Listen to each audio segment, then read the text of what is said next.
Mes très chers frères et sœurs, assalamu alaikum wa rahmatullahi wa barakatuh. Allah yataqabbal minna wa minkum, ta'idou ta'abdou incha'Allah. Louange à Allah qui nous a encore une fois fait atteindre la fête du sacrifice, Eid al-Adha. Bon nombre de nos frères se sont rendus dans leur pays d'origine afin de célébrer cette fête avec leurs proches. Car oui, en France, malheureusement, il est interdit d'abattre soi-même son animal. Il faut aller dans un abattoir agréé.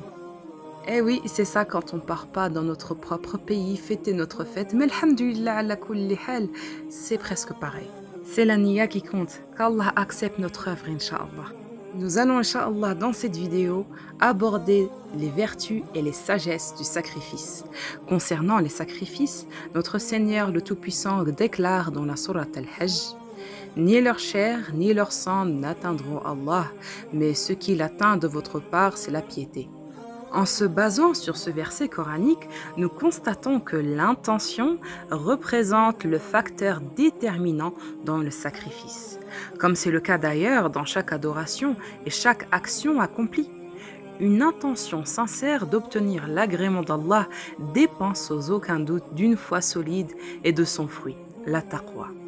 Nous avons également besoin de connaissances afin d'améliorer la qualité de notre adoration.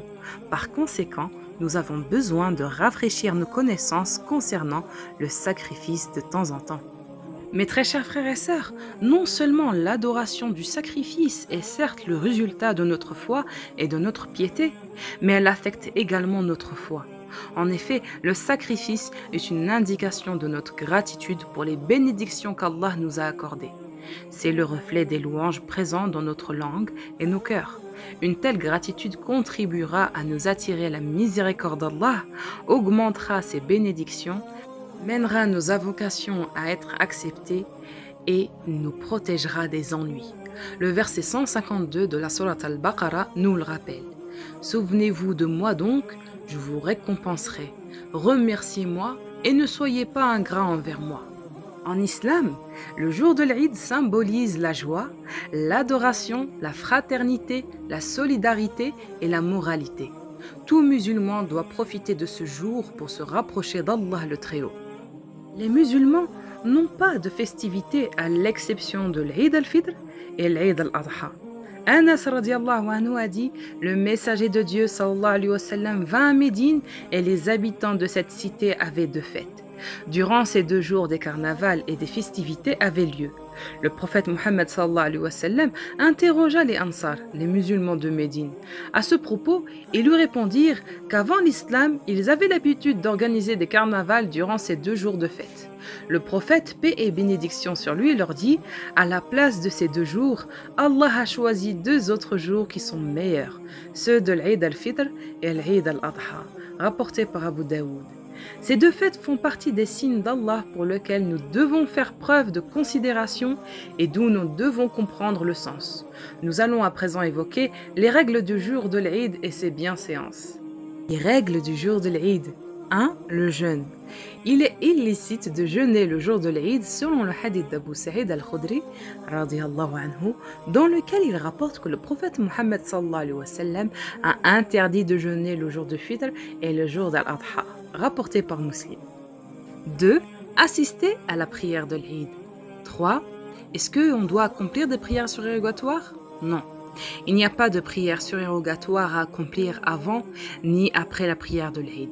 Ibn Abbas radiyallahu anhu a rapporté que le prophète Mohammed sallallahu alayhi wa sallam avait l'habitude de sortir le jour de l'Eid et de faire 2 rak'ahs sans les faire précéder ni suivre d'aucune autre prière. Ceci s'applique lorsque la prière est effectuée à l'extérieur.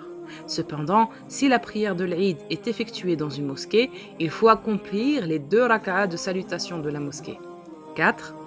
Les femmes qui assistent à la prière de l'Eid.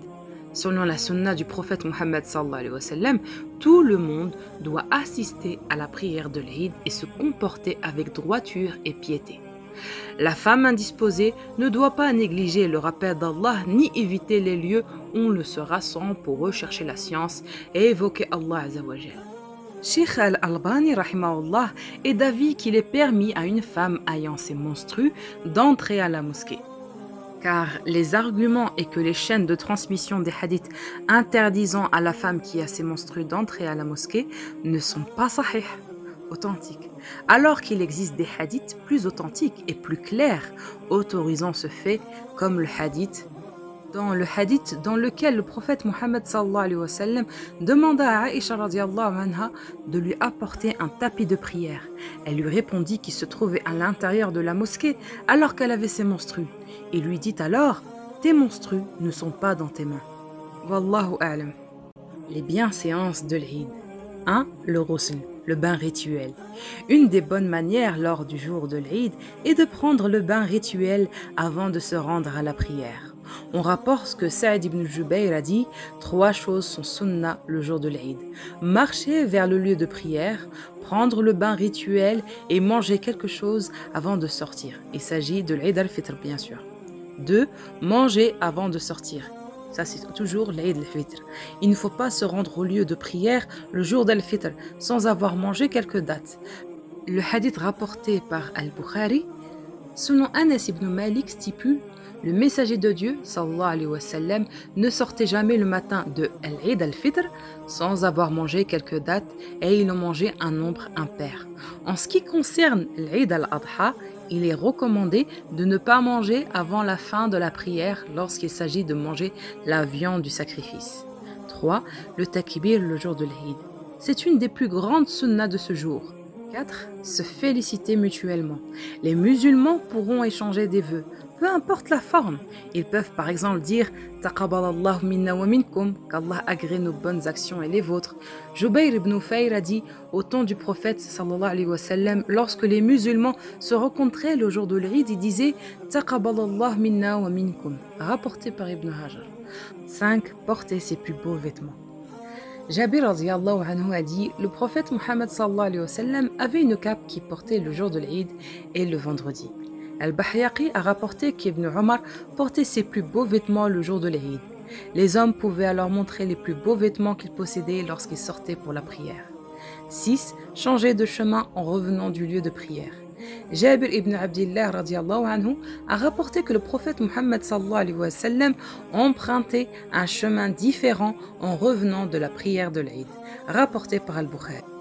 Et voilà mes très chers frères et sœurs, nous sommes arrivés à la fin de la vidéo.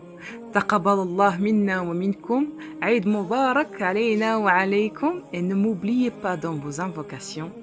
Dumtum fi ra'atillah wa amani. Wassalamu alaykum wa rahmatullah wa barakatuh.